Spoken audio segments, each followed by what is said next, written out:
So this is the ingredients for our Cubs Candied Jalapeños. Super simple, 8 ingredients.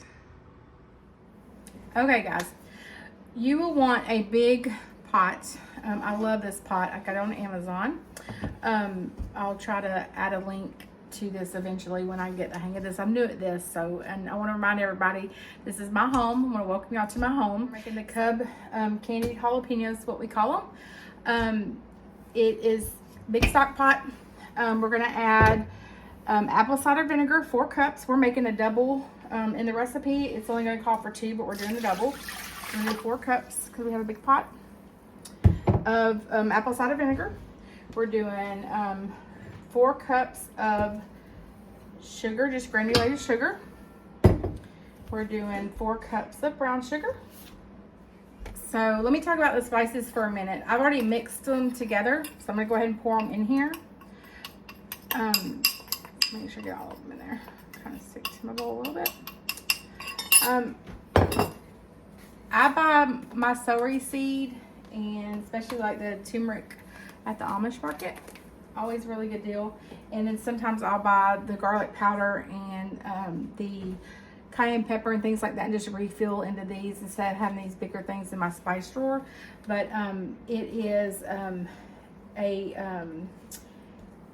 teaspoon of turmeric, teaspoon of garlic, and a 1/4 teaspoon of celery seed, and a 1/2 teaspoon of cayenne pepper. But I of course doubled that for this because my pot's so big, and I still have a ton of jalapenos.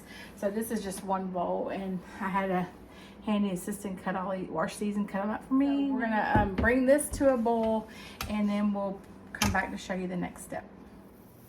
Okay, so you just want to bring it to a bowl and then let it simmer for about 5 minutes. You can see it's kind of thickened up. It's kind of almost like a syrup. And then we're going to add the jalapenos to it.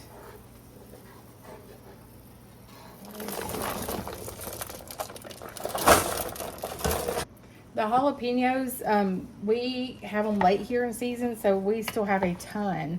But I love the red ones this time of year because you can can them, and they're really pretty in the can with the red and the green mixed. And it looks really pretty canned for gifts and things at Christmas. But the jalapenos will put out a lot of water, so this is going to create more liquid because of the water that the jalapenos will put out once they're cooking. Coated really good, and then we're going to bring it back to a bowl, and then we're going to simmer. Once it comes back to a bowl, we're going to simmer them for 5 more minutes. Okay, once you have you're done with them, you'll want to strain them out, like I said, with a slotted spoon. Put them in your jars or put them in your containers if you're going to put them in the fridge. Then once you get all the jalapenos out, you want to leave the liquid in the pot.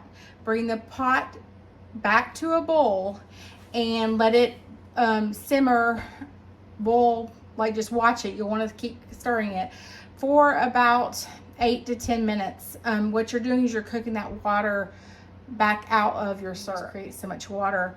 Then once you've done that, shut it off, and then you'll fill your jars or your containers back. Cover the jalapenos back up with your syrup. That way, it doesn't have all the water, and it's got more of the flavor, and you just cook the water off. And then you just fill your jars, hot water bath them if you're canning them, whatever your process is for canning. And then if you're just storing them in the fridge, you would just cover them up, put them in the fridge for a few weeks, and they're good to go. Like I said, we use them for, I'm not sure if I mentioned that, we use them for chili. I love them on tacos, burritos, really like them on fish tacos. We like them on cream cheese and just crackers. They're pretty much, my husband ate them on barbecue sandwiches the other day. Any type of sandwich, I get them out for those too. So they go pretty quick around here. But they do look, this one doesn't have a lot of red in it because I canned these this summer, so I didn't have a lot of red ones, but they look really pretty in a can. And they make great Christmas gifts too, or pass around at Christmas time. So I hope you guys enjoy them. I'll put the recipe in the description. If you have any questions, just put it in the comments. This is a sweet and spicy, so if you make them, please leave us a comment. Let us know what you eat them on, if you make them or if you've made them before. And then also, please subscribe to our channel and like. Thank you.